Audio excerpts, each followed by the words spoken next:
Olá, paz do Senhor Jesus a todos. Como vocês estão? Tudo bem? Espero que sim.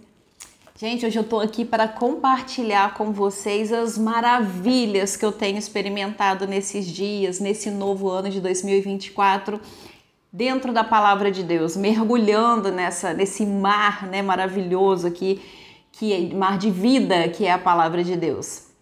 Então eu queria compartilhar, gente, um pouco de tanta preciosidade que eu estou recebendo com vocês, porque a palavra do Senhor nos diz em Provérbios, né, que a sabedoria, ela é muito mais valiosa que as finas joias. Quem encontrou um grande tesouro. Por que não, então, buscar essa sabedoria? E o que eu quero compartilhar com vocês logo de início, né, no livro de Provérbios, olha que tremendo. Começa dizendo assim: estes são os provérbios de Salomão, filho de Davi, rei de Israel. Eles ajudarão a experimentar a sabedoria e a disciplina, a compreender as palavras que dão entendimento, a viver com disciplina e sensatez, fazendo o que é justo, direito e correto. Ajudarão a dar prudência aos inexperientes e conhecimento e bom senso aos jovens. Se o sábio lhes der ouvidos, aumentará o seu conhecimento. E quem tem discernimento obterá orientação para compreender provérbios, parábolas, ditados e enigmas dos sábios. E aqui, gente, vem a chave. O temor do Senhor é o princípio do conhecimento. Aí aqui tem uma marquinha, a gente vai lá no rodapé. Esse princípio, ele está substituído por a chave. O temor do Senhor é a chave para o conhecimento. Mas os insensatos desprezam a sabedoria e a disciplina. Olha só o que fala aqui no verso 5 do capítulo 1, está falando assim, ó: se o sábio lhes der ouvidos, aumentará o seu conhecimento. E algo que eu tenho entendido na palavra de Deus, que sempre que Deus fala, né, se ouvirdes a minha voz, se ouvir o que falar, igual aqui, se o sábio der ouvidos, esse dar ouvidos, o ouvir não é só simplesmente o escutar, né? Eu ouvi falar. Não. O ouvir é você dar atenção, é você se empenhar naquilo, é você colocar o seu coração naquilo que você ouviu, é você ruminar sobre aquilo e você começar a buscar, a mudar até a sua vida sobre o que você ouviu. Então, sempre que o Senhor fala, se vocês ouvirem a minha voz e obedecer, se vocês ouvirem essa palavra, ou seja, se você der crédito, se você colocar em prática, né? Eu acho que o colocar em prática aí é o que mais cabe. Então, se o sábio colocar em prática o que ele está aprendendo, aumentará o seu conhecimento. Enfim, né? Provérbios é um livro maravilhoso. Daqui eu consegui sair para Isaías, eu fui para Deuteronômio, eu vou em Mateus, eu fui em Tiago, eu fui em Pedro. Então ele é um livro que ele te leva a passear, ele te linka com outros livros. Ele leva muito para Salmos, né? Porque afinal Salomão, filho de Davi, então muita coisa que ele vai falar. O meu pai me ensinava, porque o meu pai falava para mim, capítulo 3 ou 4, ele fala sobre o pai, né, que sempre ensinou e falava para ele, quando for orar, peça sabedoria. Então, quando Deus aparece para ele e fala o que você quer, lógico, sabedoria, foi o que meu pai me orientou a vida inteira. Né? E o 7 fala que o temor do Senhor é o princípio do conhecimento. E no 8, ele já inicia falando: ouça, filho meu, a instrução do seu pai e não despreze o ensino da sua mãe. Mas eu quero ler aqui no capítulo 2, tá falando assim, olha, no verso 4. Se procurar a sabedoria, como se procura a prata, e buscá-la, como quem busca um tesouro escondido, então você entenderá o que é temer o Senhor e achará o conhecimento de Deus, pois o Senhor é quem dá a sabedoria. Da sua boca procedem o conhecimento e o discernimento. Ele reserva a sensatez para o justo, como escudo protege quem anda com integridade. pois guarda a vereda do justo e protege o caminho de seus fiéis. Então você entenderá o que é justo, direito e certo e aprenderá os caminhos do bem, pois a sabedoria entrará em seu coração e o conhecimento será agradável à sua alma. O bom senso guardará e o discernimento protegerá. Aleluia! Mas eu quero ficar aqui, por hora, nesse versículo 4. Se procurar a sabedoria como se procura a prata e buscá-la como quem busca um tesouro escondido. E aí eu fui pesquisar como se busca a prata. A prata a gente encontra garimpando, né? Tem que ir em Minas, nas grutas, nas cavernas, garimpar. Ela vem junto com outras pedras, com outros minérios, né? Como o chumbo, o zinco. E precisa de um garimpo, precisa saber separar o que você quer. Você quer a prata, então vai ter que ter uma separação ali dos outros minérios. E enfim, é trabalhoso você encontrar a prata, né? Então aqui você buscar como quem procura a prata. Então o que você está procurando? O que você está buscando? Começa a garimpar na palavra de Deus. Então aqui do lado, né, desse versículo eu pintei, eu sublinhei, eu escrevi aqui, ó, garimpar. É isso. Eu preciso garimpar nessa palavra porque eu estou atrás de pedras preciosas.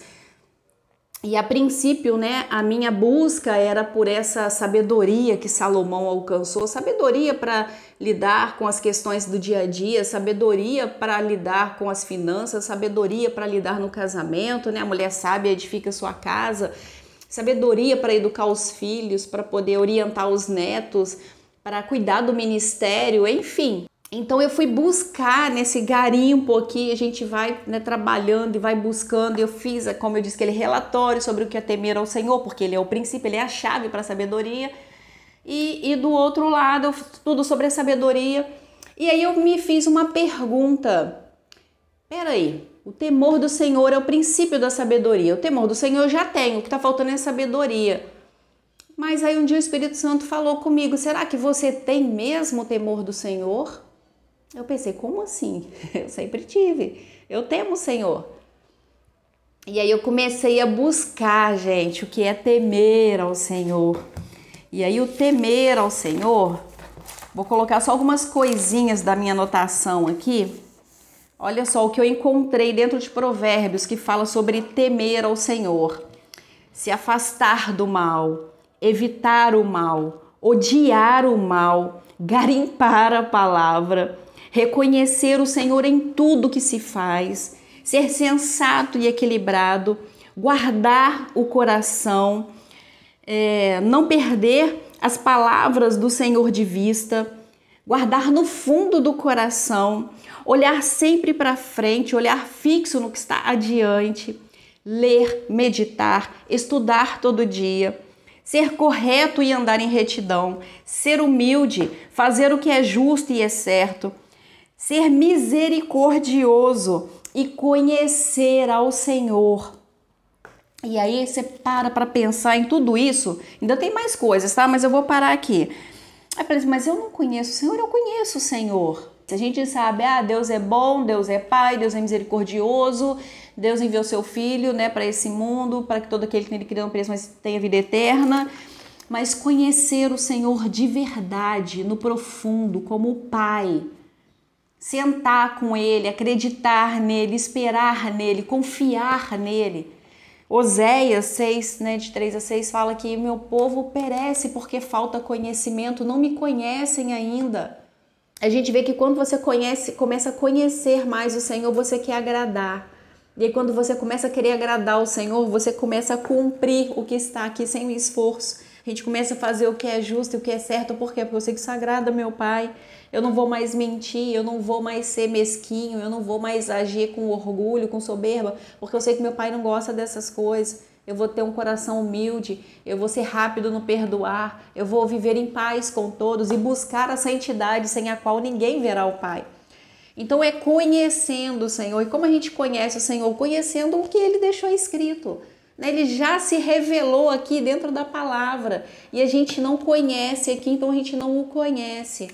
Jesus fala lá em Mateus, né, que Nos últimos dias, muitos dirão, Senhor, mas em teu nome eu expulsei demônios, eu curei enfermos, eu profetizei. E ele vai dizer, apartai-vos de mim, porque eu não vos conheço. Como Jesus não nos conhece? Ele não é onisciente, ele não sabe de tudo. Mas por quê? Porque a gente não buscou aqui, ele não conhece os nossos atos, as nossas atitudes não estão de acordo com essa palavra. E a palavra de Deus é o nosso manual de fé, de prática. A gente precisa seguir as regras do que está aqui, porque isso aqui é a constituição do céu. A gente tem a nossa constituição aqui da terra, a gente anda segundo as leis da nossa nação, cada um no seu país, mas nós não somos daqui. E de onde nós somos tem também uma constituição e as leis estão aqui, a gente desconhece essas leis. Tem pessoas que pensam que Jesus veio, aboliu todo o Antigo Testamento e agora só vale o Novo, agora é graça, agora pode tudo, porque agora eu estou embaixo da graça e meus pecados são perdoados. Cuidado, não é isso que Jesus falou, não. Vai ler lá, Mateus 5, 6 e 7, a Constituição do Reino, lê lá. Vê o que Jesus fala a respeito lá quando ele começa o ministério, Monte das Bem-aventuranças, e ele começa falando e dali por diante ele vai dando a nova Constituição do Reino. Então a gente não conhece o Senhor quando a gente age de acordo com os nossos impulsos, com a nossa carne, e a gente precisa conhecer a vontade do Senhor para fazer não mais a minha vontade, mas a dele. Jesus, em todo o seu ministério, ele fala, eu vim aqui, eu estou aqui não para fazer a minha vontade, mas a do Pai. Então, conhecer ao Senhor, continuar buscando esse conhecimento, saber qual é a vontade dele, como ele pensa, o que ele faria. Então, a gente precisa seguir nessa sabedoria de mortificar a nossa carne e de que viva Cristo em nós de verdade, conhecendo a palavra, conhecendo o Senhor, conhecendo a vontade dele, fazendo o que ele nos chamou para fazer. E ele falou que tudo que ele fez glorificou o nome do Pai, e assim tem que ser a nossa vida também, que seja para glorificar o Pai. Se não for para glorificar o Pai, não vale a pena, melhor nem fazer. E eu penso que nisso a gente está conhecendo o Senhor, porque você começa a fazer o que agrada a Ele, não mais o que te agrada. E a gente começa a viver o que Paulo disse, hoje vivo não mais eu, mas Cristo vive em mim. Então o Senhor diz assim, se acatar a minha repreensão, eu lhe darei um espírito de sabedoria, lhe revelarei os meus pensamentos. Você já parou para pensar o que é você saber o que o Senhor pensa? Eu acho que quando a gente lê, a gente mergulha na palavra, a gente começa, essa sabedoria vir, que a gente começa a ver que não é sobre mim, as coisas nessa terra não são sobre mim, é sobre o reino, é sobre o Senhor, é sobre o que Jesus veio fazer, um propósito. E aí voltando, o que Tiago diz lá, que aquele que não tem sabedoria pede para Deus que ele dá. E eu falei, mas eu já pedi, o Senhor não me deu, tem alguma coisa errada, ou eu estou errado ou Tiago, qual de nós dois estamos errados? e o Senhor, lindo, misericordioso, ele vai passeando com a gente, isso filha, vai buscando mesmo, vamos garimpar, o que mais que você, onde mais que fala sobre sabedoria, na Bíblia, o que mais diz? E aí logo eu lembrei, Salomão pediu e recebeu. E aí eu fui buscar o que Salomão pediu, E Salomão, é muito tremendo isso, deixa eu mostrar aqui para vocês. Chegar lá. Olha só.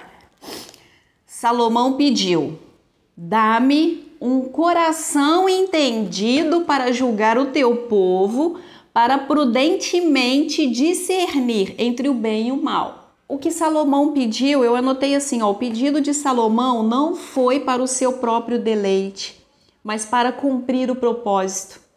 Olha, o que Salomão pediu não era para benefício próprio, era para cumprir o propósito. Deus nos coloca em algum lugar, em alguma área, a gente tem um propósito, a gente tem um chamado. E o que a gente tem feito diante desse chamado? A minha vontade, eu tenho buscado uma sabedoria de Deus para conduzir aquele ambiente a qual ele nos colocou. Aqui em Tiago 4 também, no Tiago também, capítulo 4, versículo 3, diz assim, pedis e não recebeis, porque pedis mal, para esbanjardes nos vossos próprios deleites. Então a gente às vezes pede, mas para o nosso próprio benefício. E o Senhor não vai dar, porque não é sobre nós, é sobre os outros. Amar o próximo como a ti mesmo. Aquilo que você quer para você, faz para o outro. E foi o que Salomão pediu. Eu preciso de um coração entendido para julgar o teu povo. E aí ele recebeu.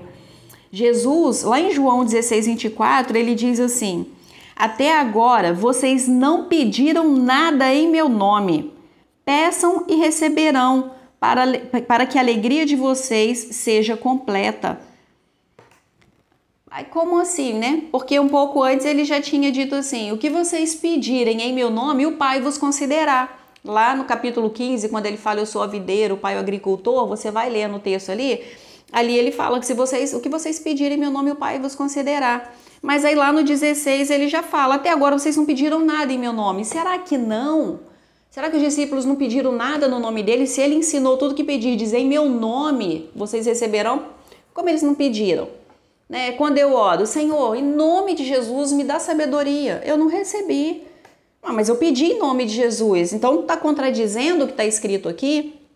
Não. E aí foi aonde que a gente deu mais um mergulho, mais uma garimpada, e o Senhor veio, né, trazendo aí às claras o que quer dizer em meu nome.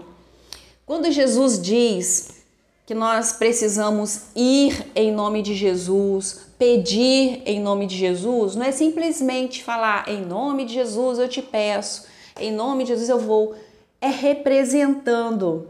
No capítulo 14, quando ele está falando ali que o Senhor vai enviar o outro Consolador, né, e ele fala aí, quando ele vier, o Conselheiro, o Espírito da Verdade, ele vos fará lembrar de tudo que eu tenho ensinado, né? Porque o Pai o enviará em meu nome. E aí ali o Senhor virou uma chave. Ali falando, e o Pai o enviará em meu nome. Aí você dá uma parada. Quem lembra aí do Fantástico Mundo de Bob? Ué, mas como assim? Então Deus vai falar, em nome de Jesus, Espírito Santo, vai sobre eles agora. Porque Jesus falou que o Pai ia mandar em nome dele. Não, não foi isso. O Pai enviou o Espírito Santo em nome de Jesus, representando Jesus. João fala que enquanto Jesus não subisse, o Espírito Santo não poderia vir para nós, porque esse Espírito estava sobre Jesus. Ele tinha o poder total sobre ele, a autoridade estava sobre ele. Isaías 11, né, do versículo em diante, fala ali sobre o broto de Jessé, né, que nasceria um broto de Jessé, e fala, e o Espírito repousará sobre ele. Foi o que aconteceu quando Jesus se batizou. Os que estavam ali viram que o Espírito veio em forma de uma pomba e repousou sobre ele. E ali em Isaías fala, e ele receberá o Espírito da sabedoria, o Espírito do entendimento, o Espírito do conselho, o Espírito da fortaleza. Então estava tudo sobre Jesus. E aí eu entendi que quando Jesus falou, e o Pai enviará o outro Consolador, o outro, né, o Conselheiro, em meu nome, me representando, aquele que estava comigo, ele agora estará dentro de vocês também. Então esse é em nome de Jesus, quando Jesus diz, até agora vocês não pediram nada em meu nome, para fazer o que eu faria. Vocês não pediram nada para obedecer ao Pai, vocês não pediram nada que seja conectado ao propósito de vocês. Por isso que vocês não receberam, peçam e receberão para que a alegria de vocês seja completa. Gente, quem não tem um chamado, tem um propósito, às vezes a gente está lá na igreja tentando ali, né, lutando na força do braço, fazer o ministério que o Senhor nos confiou fluir e as coisas não acontecem, parece até que desanda de vez em quando, a gente desanima, fica cansado, pensa em desistir. Porque falta sabedoria para poder cuidar desse povo, o que Salomão pediu, um coração entendido para conduzir esse povo. Então peçam e receberão para que a alegria de vocês seja completa. Quando a gente receber, né, Senhor, eu preciso de sabedoria para conduzir esse rebanho que o Senhor confiou a mim. Então sim, aí esse espírito de sabedoria vai vir, de entendimento, de conselho, de fortaleza. Essas lâmpadas serão acesas e o nosso ministério vai fluir. Aí sim a nossa alegria vai ser completa. Porque para um cristão, qual a maior alegria que a gente pode ter se não ver o que o Senhor confiou em nossas mãos crescendo, frutificando, né, dando fruto e fruto que permaneça? E foi isso que Jesus falou: eu sou a videira, vocês são os ramos. Aquele que não dá fruto vai ser cortado e jogado fora, mas o que estiver frutificando, eu vou podar para que vocês frutifiquem ainda mais. E esse podar, a gente precisa aprender a aceitar também essas podas, porque aceitar as podas é aceitar aquilo que o Senhor está tirando, o que é de mim, o que não é meu, é fazer a vontade do Pai. Quando eu aceito essa poda, quando eu glorifico ao Pai pelas podas que Ele faz em mim, então a nossa alegria vai ser completa. Jesus prometeu. Em João 17,4 ele diz ao Pai, na oração dele: Pai, eu te glorifiquei na terra, completando a obra que me destes para fazer. Me deste autoridade sobre toda a carne para conceder a vida eterna. Nessa autoridade, eu ainda coloquei aqui entre aspas, é o espírito de fortaleza, de poder. Ele recebeu um poder especial, essa autoridade sobre toda a carne, para conceder a vida eterna. E ainda fala, e esta é a vida eterna. O que é a vida eterna? Que te conheçam, e a Jesus Cristo a quem enviaste. Então a vida eterna que a gente precisa apresentar é que conheçam ao Senhor. E como eu vou fazer para que conheçam ao Senhor? Uma das coisas que eu posso fazer é o que eu estou fazendo exatamente aqui agora. Estou aqui buscando ao Senhor dentro da minha casa, no meu momento aqui de folga, em vez de eu ficar lá na internet maratonando, vendo um filme que não vai me edificar, não vai me levar para lugar nenhum. Pelo contrário, às vezes poluindo a minha alma e me trazendo depressão e angústia. Eu tô aqui me enchendo de vida, o rio de vida tá fluindo aqui, ó. E quando ele passa, aí uma das formas que eu encontrei aqui de conceder a vida eterna é deixar esse rio transbordar, que vocês recebam também do que eu tenho recebido do Senhor. Começa a garimpar aí agora também. Acaba de ver esse vídeo, abre a sua Bíblia lá em Provérbios, começa a ler lá. O dia que você estiver lendo hoje, começa nesse exato dia aí de Provérbios, vai lendo daí por diante, no mês que vem você começa dia 1º e tal, vai lendo um capítulo por dia. E pega um caderno e vai anotando o que o Senhor for te revelando, porque é maravilhoso.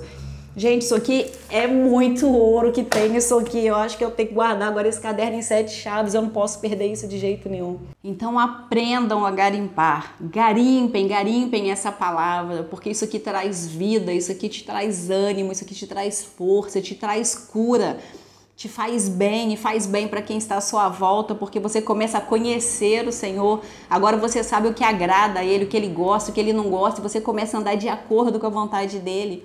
E a certeza de que Ele está te guardando e de que você está sendo visto, ela vai sendo gerada. Você começa a sentir a alegria que Ele está sentindo em você, o meu filho amado em quem eu tenho prazer. E a gente começa a regozijar dessa alegria do Senhor. E eu quero terminar deixando aqui para vocês hoje, sobre o versículo a qual nós começamos. O temor do Senhor é o princípio da sabedoria, do conhecimento. Então nós precisamos buscar o temor do Senhor. No próximo vídeo eu vou falar sobre isso, sobre o temor do Senhor. Então esteja atento aí, ativa aí o sininho, para quando o próximo vídeo estiver no ar, você já corre lá e vai saber o que nós vamos falar sobre o temor do Senhor. Não é só essas coisas que eu li aqui hoje. Esteja atento e vamos garimpar. Que Deus te abençoe em nome de Jesus.